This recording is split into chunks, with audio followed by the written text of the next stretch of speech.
What was that whole experience like for you? Oh, it was pretty special, honestly. I didn't wake up today expecting anything, like I said, Andrew just hit me with that, and a lot of emotion, right then and there. And then just, the game and, the fans cheering and, Caps players as well. Just, outside of Tampa, that's probably a team that we've gone to war with the most. And that series back in the day is still probably the most violent series I've ever been a part of, and still a lot of guys on that team that you play against. So really classy of them to stick around and do that. But grateful for tonight and the whole experience. I guess to just help put in perspective, knowing what you mean to these fans, given the kind of gestures they made to you throughout the night. Yeah, absolutely. Like I said, I really didn't plan on any of this and didn't expect any of this. Didn't know even that tribute at the end was going to happen. So, it is a special thing. Obviously, fans here have supported me for years. Even when I was in Toronto for a couple of years, they supported me, whether it was on the ice or off the ice with my charity and events. It's a great community here, great place to live, great place to play, and it's pretty awesome. The group hug, was that an in the moment decision? Yeah, well, like I said, I didn't really expect anything. I didn't want to really be, I guess, singled out in any way. But these guys mean so much to me. I wanted them to be out there with me. So many guys in here that we started in this league together. Been through a lot together.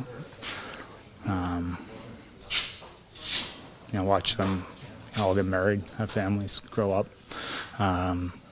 It's a special team, special group, and obviously, we're missing a bunch of guys as well. Bales, Clutter, guys that have already retired. So, but yeah, something I wanted to make sure that they're with me. I was standing on the ice by myself long enough, so it's good to have my friends with me. Why do you think you and the island have connected so much over the years? Like, what is it?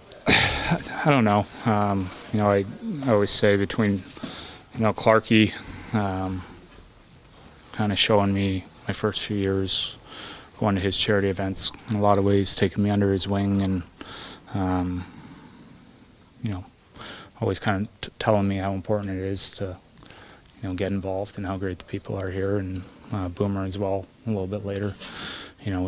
He's obviously done amazing work with his foundation, and just two people that I look up to in a lot of ways, that try to follow in their footsteps a little bit. And like I said, the fans have always supported everything I've done, but from a charity standpoint especially, a lot of the same faces every year, and help me raise money for some good causes. So very grateful for that. I noticed you went over to greet your family and the warm-ups. Just how emotional was that? Yeah, it was a tough one for sure. When she loves the glass, and now he's just starting to figure it out as well. But I think she'll love it more. She got, obviously they don't know it was potentially the last one, but the whole day was pretty tough ever since Andrew hit me with that question. The text, a lot of emotion. I didn't know when it would hit. Didn't know if it would hit. Always try to, just focus on what's in front of me, and kind of hit hard this morning. So, a lot of texts from different people. Jack Capuano texted me today. So many. I don't even want to get into names really, just because don't want to leave people out. They'll come at a later date, I guess. But pretty awesome. What did Bavilier say to you before the opening drop?